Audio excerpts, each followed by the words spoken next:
পৃথা সামন্তের লেখা গল্প সন্ধ্যা নামার আগে। সান ফ্রান্সিসকো ইন্টারন্যাশনাল এয়ারপোর্টের লবিতে একমনে কাঁচের ওপারের দিকে চেয়ে বসেছিল গায়ত্রী। পরনে হাঁটু পর্যন্ত লম্বা নেভি ব্লু রঙের স্কার্ট, একই রঙের ব্লেজার। বুকের বাঁদিকে ব্লেজারের উপর জলজল করছে নামটা, গায়ত্রী ব্যানার্জি, ইন্ডিয়া। গলায় প্রিন্টেড স্কার্ফ, মাথায় সামান্য তির্যক ভঙ্গিমায় চেপে বসেছে নেভি ব্লু টুপি। গভীর কালো দুই চোখ যেন ঈষৎ ক্লান্ত, যেন একটু উদাস। দেখে মনে হয় গভীর কোনো চিন্তায় ডুবে রয়েছে সে। টিকটিকে পাতলা বাঁশির মতো নাক, নাকের একপাশে জলজল করছে এক টুকরো ছোট্ট হীরকখণ্ড, যা ওর সৌন্দর্যকে আরও কিছুটা মাত্রা প্রদান করেছে।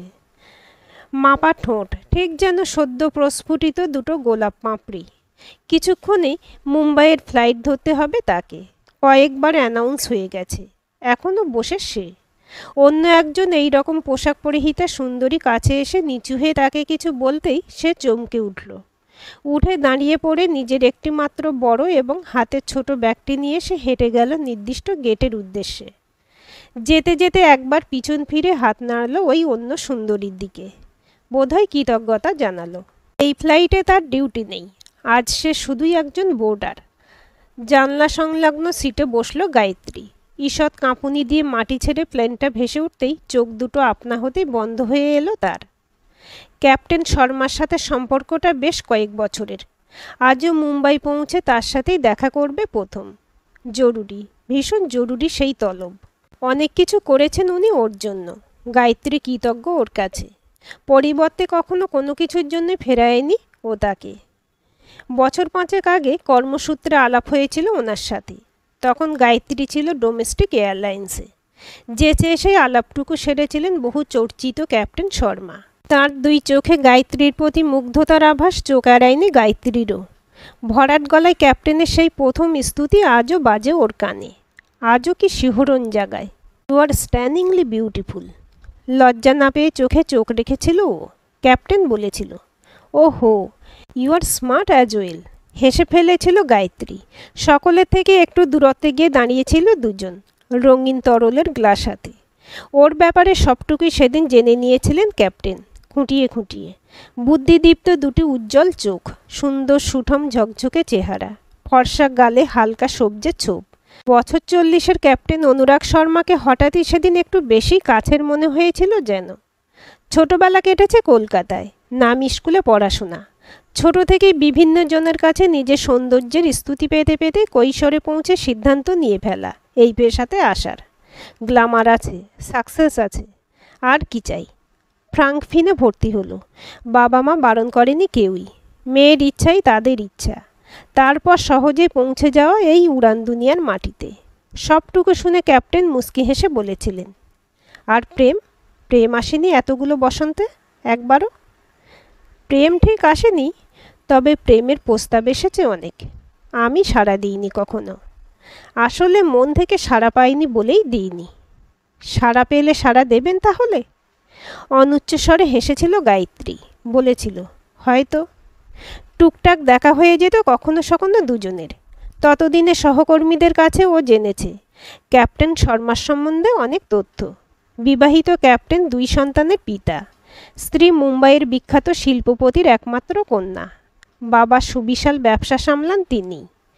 একাধিক নারী সঙ্গে অভ্যস্ত ক্যাপ্টেনের সংস্পর্শ থেকে যথাসম্ভব দূরে থাকার পরামর্শ দিয়েছে সহকর্মীরা ওকে। একটু দমে গিয়েছিল সেসব শুনে গায়ত্রী। সেবার ডিউটি পড়েছিল কলকাতা থেকে মুম্বাইয়ে। ক্যাপ্টেন শর্মাও সেই সময় ছিলেন মুম্বাইতেই। মুম্বাইয়ের মাটিতে পা ছোঁয়াতেই সেই প্রথমবার ফোন এসেছিল ক্যাপ্টেনের কাছ থেকে। Hello Banerjee, welcome here. Sir আপনি? আমার নম্বর কি করে? মানে, কথা শেষ করতে পারে না ও। চলে এসো আমার কাছে। তোমার ফ্লাইট তো কাল। কি তাই তো? হ্যাঁ, কিন্তু সারা জীবন ডোমেস্টিকেই আটকে থাকতে চাও, নাকি পাড়ি জমাতে চাও বিদেশেও? অন্য কোনো মেয়েকে এই অফার করলে লুফে নিত, বুঝলে কি না ব্যানার্জি? আপনার বাড়ির অ্যাড্রেস তো নেই আমার কাছে। হো হো শব্দে হেসে উঠলেন ক্যাপ্টেন। গায়ত্রী কান থেকে সামান্য দূরে সরালো ফোনটা। ক্যাপ্টেনের গমগমে স্বর বলতে লাগলো, বাড়ি নয়, বাড়ি নয় ব্যানার্জি, মুম্বাই শহরে আমার নিজস্ব একখানা বাংলো থাকতে বাড়ি কেন?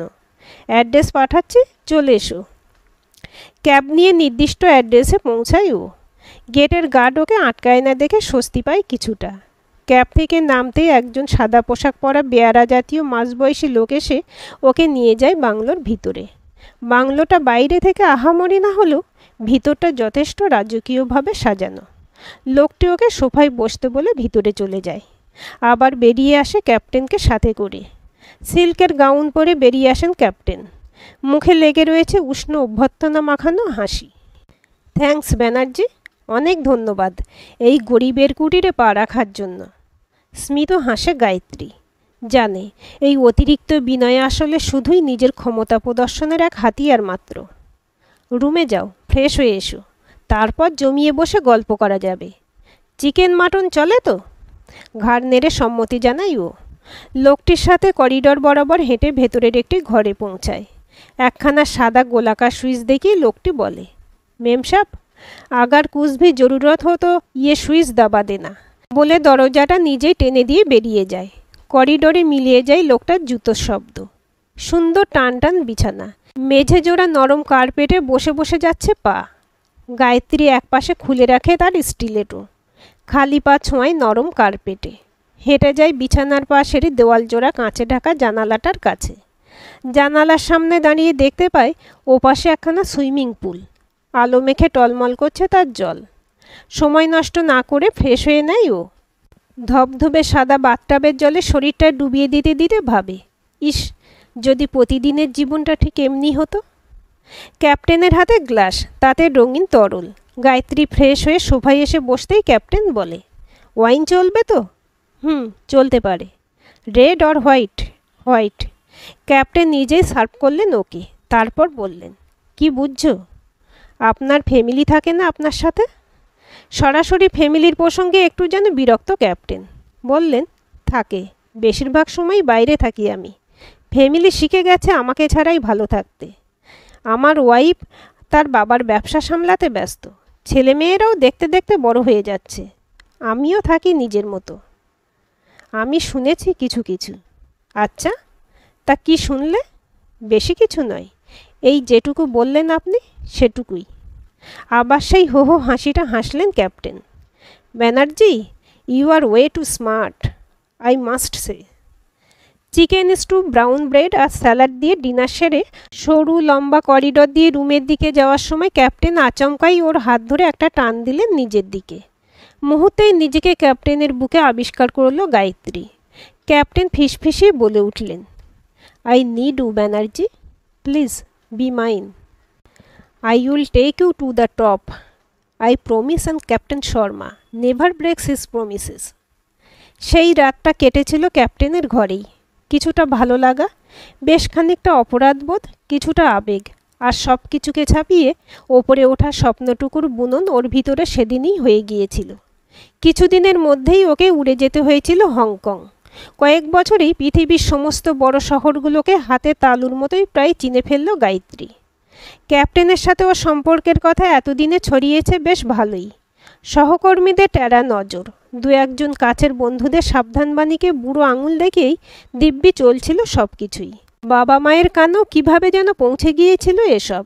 আত্মীয় স্বজনেরা ইন্ধন জুগিয়েছিল তাতে। এই কয়েকদিন আগেই, তখন বাড়িতে ছিল ও। বাবা মায়ের বিবাহবার্ষিকী উপলক্ষে লোকজন এসেছিল বাড়িতে। স্ন্যাক্স সার্ভ করছিল গায়ত্রী। শুনতে পেল মায়ের এক দিদি বলছে মাকে, এত বেশি উঠতে দিস না মেয়েকে, এবার থিতু কর। ওই মাঝবয়সী পাইলটের সাথে লটর পটর এবার বন্ধ হওয়া দরকার। কি ভেবেছে কি ও? আড়ালে দাঁড়িয়ে শুনতে থাকলো গায়ত্রী। মা বলছে, সবই জানি আমরা, কিন্তু কী বা বলবো বলো? নিজের পায়ে দাঁড়িয়েছে, এখন আমাদের জোর কি আর খাটবে? বরাবরই খামখেয়ালি ছিল ও, জানো তো তোমরা। আর এখন তো বড় হয়ে গেছে। বোকা বোকা কথা বলিস না তো। ওই পাইলট তো আবার ম্যারেড, দুটো বাচ্চাও নাকি আছে। দুদিন পরে ছুঁড়ে ফেলে দেবে তোর মেয়েকে, তখন আর বিয়ে দিতে পারবি তো? সরে এসেছিল ও ওখান থেকে। একটা অভিমান জন্মেছিল মনের আকাশের একটা কোণায়। নিজের ঘরে চলে এসেছিল ও। ক্যাপ্টেনের ফোনে ফোন করেছিল, যদিও জানতো এখন ক্যাপ্টেন অনেক দূরে, মাপতে ব্যস্ত আকাশের নির্দিষ্ট গতিপথ। ফোনটা তাই নট রিচেবল ছিল। রাতে সেদিন বাবা বলেছিল, কি ভাবছো তুমি নিজের জীবন নিয়ে? খাবারগুলো আঙুল দিয়ে হালকা নাড়াচাড়া করতে করতে বলল, এই তো ভালোই আছি, নতুন করে কি ভাবার আছে? আমরা ভালো নেই তোমার এই ভালো থাকাতে। লোকে নানান কথা বলছে, কোনো উত্তর দিতে পারছি না আমরা। এসব কেন করছো তুমি? তুমি চেয়েছিলে এয়ার হোস্টেস হতে, কোনো বাধা দিইনি আমরা, তোমার ইচ্ছেই পূরণ করেছি। কিন্তু এখন যেসব কাজ করছো তাতে আমরা তোমাকে সাপোর্ট করতে পারছি না। আমি বিয়ে করব না, সেটা তোমার ব্যক্তিগত ব্যাপার। আমরা বিয়ের জন্য জোর করছি না তোমাকে, কিন্তু ভদ্রভাবে বাঁচো। তোমার আচরণে লোকে আমাদের দিকে যেন আঙুল তুলতে না পারে। আমাদের সন্তান হিসেবে সেটা দেখার দায়িত্ব তোমার। কোনো উত্তর ছিল না গায়ত্রীর কাছে, চুপ ছিল ও। সারা রাত একের পর এক সিগারেট খেয়েছে আর ভেবেছে কি করবে ও। সবে ২৬ বছর বয়স, পুরো জীবনটা রয়ে গেছে বাকি। ক্যাপ্টেন আর যাই করুক, নিজের ফ্যামিলিকে যে ছাড়বে না তা এতদিনে ভালোই বুঝে গেছে ও। অন্য কারুকে বিয়ে করাও ওর পক্ষে অসম্ভব একটা ব্যাপার। বাবা মাও বিরক্ত ওর উপর। আত্মীয় স্বজনকে না হয় বাদই রাখলো। পরদিন কথা হলো ক্যাপ্টেনের সাথে। ফোন করেছিলে দেখলাম। হ্যাঁ বলো, একটা কথা ছিল। বলো। বাড়িতে কিছু প্রবলেম চলছে আপনাকে নিয়ে। আমাকে নিয়ে? কীরকম? আপনার সাথে আমার এই সম্পর্কটা কেউ মেনে নিতে পারছে না। তুমি বলেছ ওদের? আমি? না, আমি কেন বলবো? তাহলে কে বলল? ক্যাপ্টেন, এসব খবর হাওয়ায় ভাসে, আর আপনিও সেটা ভালোই জানেন। আর আজ আমার জন্যই যে আজ তুমি এখানে উঠে আসতে পেরেছ, তাও কি জানেন তারা? সেটাও জানেন, তবে সেটা এদের কাছে গৌণ। তা বললে তো হবে না। বাই দ্য ওয়ে, তুমি কি চাও? জানি না, হয়তো আমি যা চাই তা সম্ভবই নয়। কি সেটা? আপনি হয়তো জানেন। বেশ খানিকক্ষণ চুপ থেকে ক্যাপ্টেন বললেন, আমার হাত পা বাঁধা, এই ব্যাপারে আমি সত্যিই অপারগ। ফ্যামিলি থেকে দূরেই থাকি আমি, থাকতেই হয়। তবে ওদের ছাড়তে পারবো না, অনেক কিছু জড়িয়ে রয়েছে, তুমি সব বুঝবে না। ওদের ছাড়লে আমাকে সেসবও ছাড়তে হবে। তুমি বাচ্চা মেয়ে, সামনে আস্ত জীবন পড়ে রয়েছে তোমার। বাঁচো যেমন ইচ্ছা, আমি বিরক্ত করব না কখনো। মনে পড়ল গতকাল শোনা সেই কথাগুলো। 2 দিন পরে ছুঁড়ে ফেলে দেবে তোর মেয়েকে, তখন আর বিয়ে দিতে পারবি তো? আর যদি আপনি ম্যারেড না হতেন তাহলে? তাহলে তোমাকে হাতছাড়া করতাম এমন বোকা মনে হয় আমাকে? অবশ্য আমার বয়স দেখে তোমার বাবা মাই হয়তো পিছিয়ে যেতেন। তাহলে সম্পর্কটা আপনি এখানেই শেষ করতে বলছেন, তাই তো? তুমি ভাবো, আমি কিছুই বলছি না। এখন রাখি ব্যানার্জি, টেক অফের সময় হয়ে এলো। বাই। বোকার মতো বসে রইল গায়ত্রী খানিকক্ষণ। বিগত কয়েক বছরে অনেকে হৃদয় ভাঙার সাক্ষী রয়েছে সে। না চাইতেও মনে হলো বোকামি করেছে এতকাল। স্বার্থপর ওই লোকটার জন্য শুধু শুধু নষ্ট করেছে এতগুলো বছর। অপমানের কাঠগড়ায় দাঁড় করিয়েছে বাবা মাকেও। আজ তারাও বিরক্ত। চুপচাপ কয়েকদিনের ছুটি কাটিয়ে আবার ফিরল কাজে। সান ফ্রান্সিসকোতেই এসেছিল আজ ফেরা। আজই সকালে ফোন এসেছিল ক্যাপ্টেনের, আর তখন থেকে অস্থির হয়ে রয়েছে মনটা। সকাল তখন 7টা বোধহয়। লেপের ভিতর থেকে শুনতে পেল ফোনটা বাজছে। ঘুম ঘুম চোখে ফোনটা টেনে নিয়ে বলল, hello Banerjee, Shalu wants a divorce. হঠাৎ জানিয়েছে আমাকে। কিচ্ছু বুঝতে পারছি না কি করব এখন আমি। লেপের ভিতর থেকে উত্তর দিল, হঠাৎ? আমার জন্য? জানি না, বুঝতে পারছি না। আমি কখনো কোনো অবহেলা করিনি ওদের। শালু নিজেই ব্যস্ত থাকতো, ব্যস্ত থাকতাম আমিও। কেন এমন করছে বুঝতে পারছি না। ও চুপচাপ অনুভব করলো ক্যাপ্টেনের অস্থিরতা। ইচ্ছে হলো বলে একবার, দিয়ে দিলেই তো পারেন ডিভোর্সটা। সামলে নিল সাবধানে, কিছুই না বলে চুপ করে থাকলো। ক্যাপ্টেন বলল, তুমি তো বোধহয় কাল ফিরছ, আজ ফ্লাইট তো? ফিরে আমার সঙ্গে দেখা করো। Have a safe flight. চোখ বন্ধ করে বসে গায়ত্রী। সব কিছু বড্ড বেশি ধোঁয়ায় ঢাকা, যেন মনের ভিতর পরতে পরতে জমে আছে ঘন গভীর কুয়াশা। আর যেখানে লুকিয়ে হাজারো প্রশ্ন। প্রশ্নের উত্তর খুঁজতে নিজের বাইরে বের হওয়া সম্পূর্ণ নিষ্প্রয়োজন। আজ সে কথা বেশ ভালোই বুঝতে পারছে ও। প্রশ্নগুলোর উত্তর খুঁজতে হবে নিজেকেই। কোনোরূপ দয়া মায়ায় না জড়িয়ে নির্মমভাবে আজ খুঁড়তে হবে নিজেকে। এয়ার পকেটে পড়েছে প্লেনটা, একটু কাঁপছে। আজ ভিতরটা কাঁপছে গায়ত্রীরও। চোখ দুটো খুলে সামনে তাকালো ও। বাঁদিকে জানলা দিয়ে দৃশ্যমান আকাশের শেষ সীমানা পর্যন্ত সূর্যের লালিমা গায়ে মেখে ক্রমশ হয়ে উঠছে অপরূপা। সেই দিকে চেয়ে থাকতে থাকতে নিজের অজান্তেই চোখ দুটো কখন যেন ভিজে উঠল গায়ত্রীর। কয়েক ফোঁটা জল কি গাল বেয়ে নেমে এলো? বুঝে ওঠার আগেই পাশ থেকে একটা ভাঁজ করা পরিপাটি রুমাল এগিয়ে এলো ওর দিকে। চমকে উঠে পাশে তাকালো ও। সপ্রতিভ চেহারার এক তরুণ ওর পাশে বসে। সেই বাড়িয়ে দিয়েছে রুমালটি। গায়ত্রী সৌজন্যমূলক হাসি বিনিময় করল। হাত বাড়িয়ে নিয়েছে রুমালটা। চেপে চেপে মুছে নিয়েছে চোখ থেকে গড়িয়ে পড়া জল। ব্যবহৃত রুমালটি ফেরত দেবে কিভাবে ভাবতে ভাবতে শুনতে পেল পাশ থেকে পরিষ্কার বাংলায় সে বলছে, চিনতে পারবি না, সেটা আগেই জানতাম। আরও একবার চমকালো গায়ত্রী। ঘাড় ঘুরিয়ে জরিপ করছে সহযাত্রীকে। ফর্সা দোহারা চেহারা, চোখ দুটো ঢাকা চশমার আড়ালে, ঈষৎ এলোমেলো চুল, পরনে কালো একটা জ্যাকেট আর তার সঙ্গে জিন্স। কে বলুন তো? Class 9 B section, Valentine's day. মনে পড়ছে? মিস গায়ত্রী ব্যানার্জি। মুহূর্তে কুঁচকে উঠেছে পরিপাটি ভ্রুজোড়া। প্রশ্নচিহ্ন ফুটে উঠেছে মুখাবয়বে। অস্পষ্ট বলল, কে? একটা লাল গোলাপ, একটা হার্ট শেপের কার্ড, আর তোর ফর্সা হাতের জোর থাপ্পড়। মনে পড়ছে? মুহূর্তেই মনে পড়তে থাকলো ঘটনাটা। ক্লাসের অনেক ছেলেই বন্ধুত্ব করতে আসতো। বেছে বেছে বন্ধুত্ব করত গায়ত্রী। 9 বিয়ের সেই ছেলেটা, ঋদ্ধি সেন। সেবার ভ্যালেন্টাইন্স ডেতে এসেছিল প্রপোজ করতে। ছেলেটার সাহস দেখে অবাক হয়েছিল ও। ক্লাস ভর্তি ছেলে মেয়ের সামনে টেনে একটা চড় মেরেছিল ছেলেটাকে। হাতের লাল গোলাপ কার্ড ছড়িয়ে পড়েছিল মেঝেতে। নিচু হয়ে সেগুলো তুলতে তুলতে ছেলেটা চশমার আড়াল থেকে একবার তাকিয়েছিল ওর দিকে। আর কোনোদিন কোনো কথা বলতে আসেনি ওর সাথে। ছবির মতো মনে পড়ে গেল সবটা। ঋদ্ধি? তুই ঋদ্ধি? ইয়েস ম্যাডাম গায়ত্রী ব্যানার্জি, আমি সেই হতভাগ্য ঋদ্ধি সেন। মনের ভিতরের কুয়াশাগুলো কেটে গিয়ে হালকা একটা হাসি ফুটে উঠল গায়ত্রী ঠোঁট জোড়ায়। বলল, তুই এখানে কোনো কাজে? না, এখানেই বসবাস এই অধমের। আজ বেশ কয়েক বছর। ছুটিতে দেশে ফিরছি। তোর সব খবর রাখি আমি। প্রাউড ফিল করি। বলিও লোকজনকে তোর কথা। যদিও তোকে এখানে দেখব একেবারেই ভাবিনি। আমার কথা? কি বলিস লোককে আমার কথা? ভালোই বলি। আর তোর সেই থাপ্পড়টার কথাও বলি অবশ্য। মিটমিটি হাসল ঋদ্ধি। কত বছর বল, কত ছেলে মানুষ তখন আমরা। এখন ভাবলেও অবাক লাগে।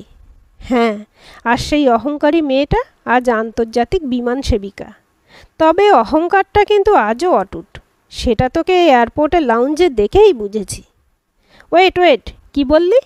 তুই ওখান থেকেই আমাকে দেখেছিলি? Yes madam. তখন ডাকলি না?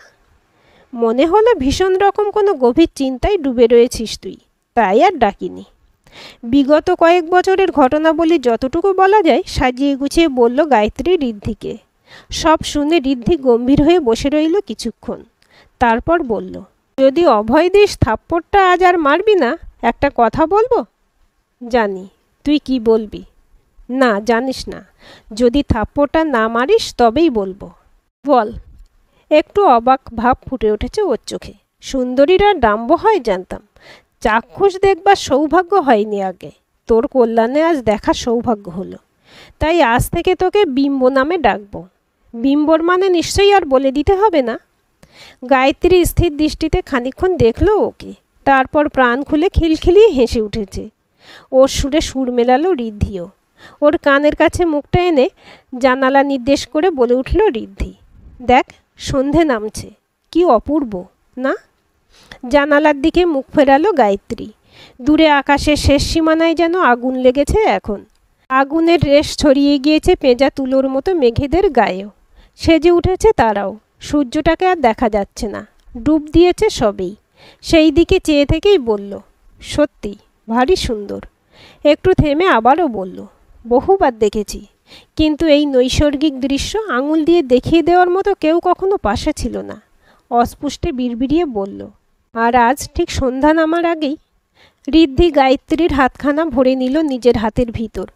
ঋদ্ধির হাতের ভিতর ওর হাতটা মৃদু কেঁপে উঠল। তারপর একটু একটু করে নির্ভরতার স্পর্শ পেয়ে স্থির হয়ে এলো। আজকের গল্পটি কেমন লাগলো কমেন্ট করে জানাবেন। ভালো লাগলে লাইক, হাইপ, শেয়ার করবেন। আর চ্যানেলটি সাবস্ক্রাইব করে বেল আইকনটি ক্লিক করে রাখতে ভুলবেন না।